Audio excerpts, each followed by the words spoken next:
পথে মধ্যে বিরাট বড় পাথর, পাথরটা দেখে ঈসা আলাইহিস সালাম প্রশ্ন করলেন, প্রভু গো, এত বড় পাথর, এত সুন্দর, তার কারণ কি? আল্লাহ বলেন, এর মধ্যে আমার কুদরত বিরাজ করছে। তাই নাকি? কিরকম? আল্লাহ বলেন, হে ঈসা নবী, তোমার হাতের লাঠি এই পাথরের মধ্যে আঘাত করো। ঈসা নবী পাথরে আঘাত করলে বিরাট বড় পাথর মাঝখান দিয়ে ফেটে গেল। পাথরের ভিতর থেকে একটা সাদা দাড়িওয়ালা মানুষ বাহির হলো। ঈসা আলাইহিস সালাম বললেন, কিরে বাবা, পাথরের ভিতরে তুমি? ওই বৃদ্ধা লোকটা বললেন, হ্যাঁ বাবা, আমি এখানে আল্লাহর তাসবিহ তাহলিল আদায় করি, আল্লাহর জিকির আজকার করি, এই কাজেই থাকি। তো তুমি পাথরের ভিতরে এইভাবে জিকির আজকার করো, খাবার কোত্থেকে পাও? উনি বললেন, খাবারের চিন্তা তো আমার না, খাওয়ানোর সময় হলে বেহেশতি ফল ফলাদি আসে। ঈসা আলাইহিস সালাম বললেন, তাই নাকি? তাহলে তো তুমি তো বিরাট বুজুর্গ, পাথরের ভিতরে বসে আল্লাহর জিকির করে বেহেশতি খাবার খাও। আচ্ছা বাবা, তুমি এখানে কতদিন যাবত এইভাবে খাইতেছো আর জিকির করতেছো? বুড়া লোকটা বললেন, আমি 400 বছর পর্যন্ত এই পাথরের ভিতরে জিকির করি। ঈসা নবী বললেন, 400 বছর? তাহলে তো তুমি বিরাট বুজুর্গ। আমি ঈসা নবীও তো এই বুজুর্গি হাসিল করতে পারি নাই। তারে বাবা, আপনার মর্যাদা তো খুব বেশি।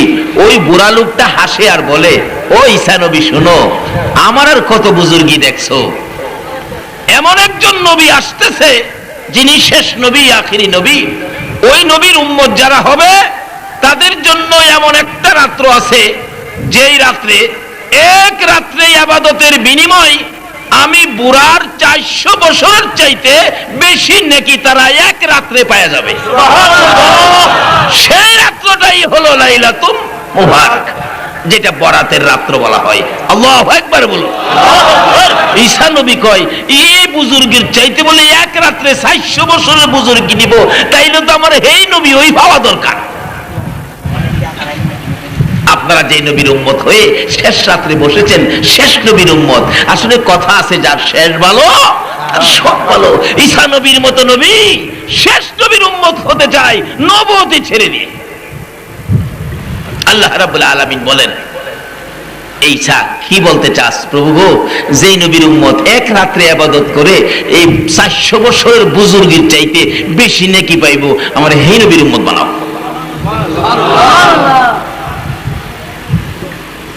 আল্লাহ কয়, হে নবীর উম্মত হইতি, যা, কবুল করলাম।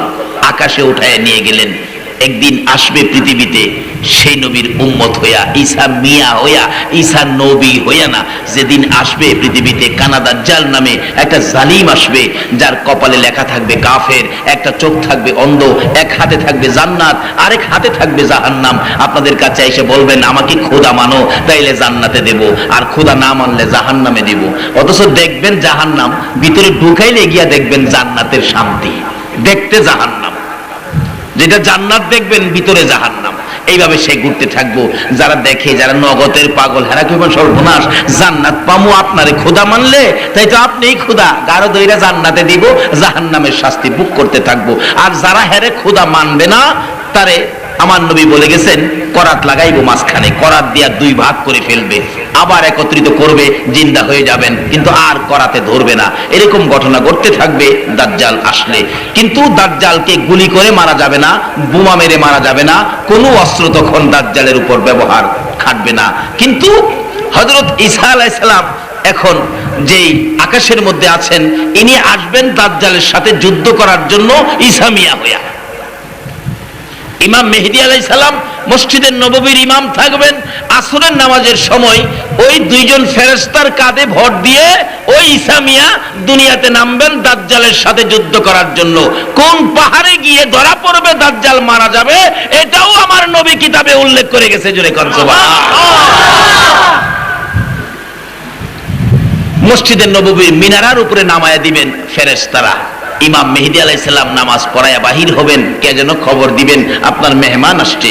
তখন মই দেওয়া হবে, চগম দেওয়া হবে, নামবেন দুনিয়াতে, বলবেন হুজুর ফেরেশতারা আকাশ থেকে মিনারাই দিতে পারলো, জমিনে দিতে পারলো না, আবার মই দিতে হবে কেন, চগম দিতে হবে কেন? আল্লাহ এর দ্বারা বুঝাইতে চায় উসিলা দরকার আছে। এই জন্য আমাদের দেশের মানুষ হক্কানি পীর মাশায়েখদের সাথে যায় একটা সম্পর্ক করে কিনা বলুন তো? এটাই উসিলা দেখাইছে যে না উসিলা লাগবেই। চগম দিবে, নিচে নামবে, যুদ্ধের সামান বুঝাবে, যেই খবর পাইবো আখিরি নবীর উম্মত ঈসা মিয়া আই পড়ছে, দাজ্জালের তখন 12টা বাজবো, বাতলা পায়খানা শুরু হইব, হাই খালি দৌড়বো, যুদ্ধ দরকার নাই, আমার জানটা বাঁচায়, কিন্তু জান বাঁচাইবার ক্ষমতা নাই। এই নবীর উম্মত ঈসা মিয়ার হাতে দাজ্জাল দুনিয়ার থেকে চিরবিদায় হয়ে যাবে। নবুয়তি ছেড়ে দিয়ে ঈসা নবীর মতো নবী আমাদের নবীর উম্মত হওয়ার দরখাস্ত করেছিলেন, এই সবে বরাতের বরকতের খবর শুননা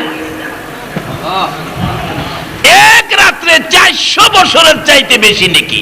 প্রশ্ন কর হুজুর এক রাত্রে এত নেকি দেন কেন? এটা অন্য নবী রাসূলের উম্মতের দেয় নাই। না দেওয়ার কারণটা কি জানেন? কি বলেন? বলবো। কারণটা হলো অন্য নবী রাসূলের উম্মতের হায়াত ছিল বেশি। কারো হায়াত 150 বছর, কারো হায়াত 1000 বছর, কারো হায়াত 1500 বছর, 2000 বছর হায়াত ছিল। কিন্তু এই নবীর উম্মতের হায়াত কত? মাত্র 60। জোর জবরদস্ত করে নেওয়া যায় 65, 70 হইলে তো নাতি নাতক টিটকারি করে, দাদা মৌতের চিঠি কি হারাই লাইছ?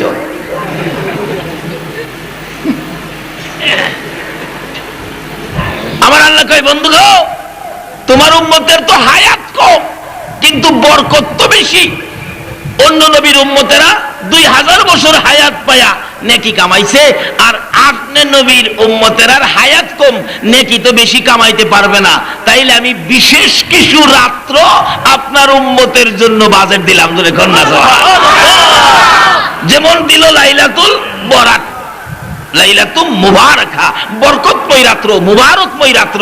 এটা শাবানের 14ই দিবাগত রাত্র, কত বরকত দিয়ে দিলেন। আসুন সামনে বাড়ি। এর মধ্যে আল্লাহ বলেন বন্ধু এই রাত্রে 400 বছরের চাইতে বেশি নেকি দিলাম কেন? হেরা 1000 বছর হায়াত পাইছে, 1000 বছর ইবাদত করতে পারছে। আপনার উম্মতদের তো হায়াত কম, এই জন্য মাঝে মাঝে স্পেশাল কিছু সুযোগ দিলাম। এই রাত্রের এক রাত্রের ইবাদতের বিনিময়ে 400 বছর। আচ্ছা কোন তো এইভাবে যদি 50 বছর বাঁচেন আর প্রত্যেক 50 বছরে সবে কদর নসিব হয়, তাইলে এক বছরে 400 বছর, তাইলে 50 4 হইলে কত হইতাছে? 200। 400 2000 বছর। হেরা পাইতো মাত্র 1000 বছর হায়াত, 1500 বছর হায়াত। আপনি 50 বছরে হুদা সবে বরাত পাইলেন কত? 2000 বছরের নেকি। এরপরও সবে কদর রইছে না? একটা সবে কদর যদি কারণ নসিব হয় 1000 মাসের চাইতে বেশি নেকি। এখন 1000 মাসের চাইতে বেশি নেকির হিসাব করেন। 1000 তাফসীরের কিতাবে কোরআন শরীফে 1000 উল্লেখ করেছেন। যদি জিজ্ঞেস করা হয় প্রভু গো আপনি 1000 উল্লেখ করলেন কেন? আল্লাহ বলবেন শোনো, 1000 গণনা উল্লেখ করার কারণ হলো যখন এই আয়াত শরীফ নাজেল হয় তখন আরবের লোকেরা 1000-এর বেশি গণনা তারা জানতো না।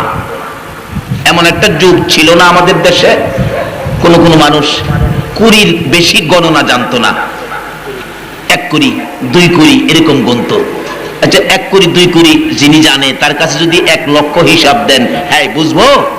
আল্লাহ কই তোমরা যখন 1000 জানো আমি 1000 দিলাম কিন্তু বেশি সাথে রাখলাম।